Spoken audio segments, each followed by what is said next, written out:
आपल्या कोणत्याही दाखल्याच्या कामासाठी शहरामध्ये यावं लागत होतं, पण आता इथून पुढे गावामध्ये प्रत्येक ठिकाणी ज्याला ज्याला जे जे दाखले हवे ते मिळणार आहेत आणि गावातच प्रत्येक ठिकाणी महा ई सेवा केंद्र उभारलं जाणार असून खरं तर 300 महा ई सेवा केंद्रांच्या माध्यमातून 2998 तरुणांनी आपले विविध दाखले मिळवण्यासाठी अर्ज केले।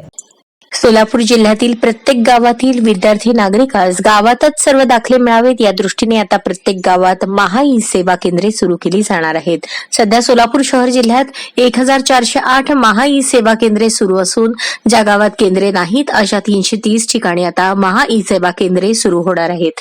त्यासाठी तब्बल 9 पट म्हणजेच 2998 उमेदवारांनी अर्ज केले असून त्यातून पात्र उमेदवारांच्या निवडी डिसेंबरमध्ये होणार आहेत।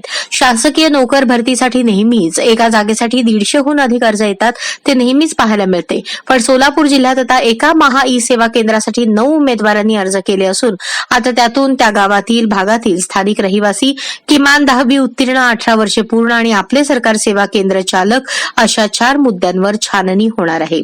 4ही बाबी पूर्ण करणारे एकाच गावात एकाहून अधिक असल्यास त्यात महा ई सेवा केंद्र कोणाला द्यायचे याचा निर्णय शिक्षण वय आणि आपले सरकार सेवा केंद्राचे ट्रान्झॅक्शन पाहिले जाणार आहे।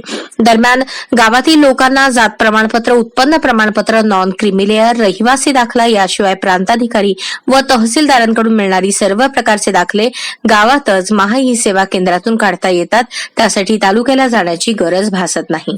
जिल्हाधिकारी कुमार आशीर्वाद, निवासी उपजिल्हाधिकारी मनीषा कुंभार यांनी गावातील लोकांना दाखले काढण्यासाठी त्यांचा वेळ व पैसा आणि जास्तीचा खर्च करायला लागू नये म्हणून प्रत्येक गावात लोकसंख्येच्या प्रमाणात महा ई सेवा केंद्र असावे अशी भूमिका घेतली आहे। त्यामुळे विद्यार्थ्यांसह अन्य कोणत्याही घटकाला यंदा प्रवेशावेळी कागदपत्रांसाठी हेलपाटे मारावे लागले नाहीत। आता आणखी 330 केंद्रे वाढल्यावर आणखी सुविधा देणे सुलभ ठरणार आहे।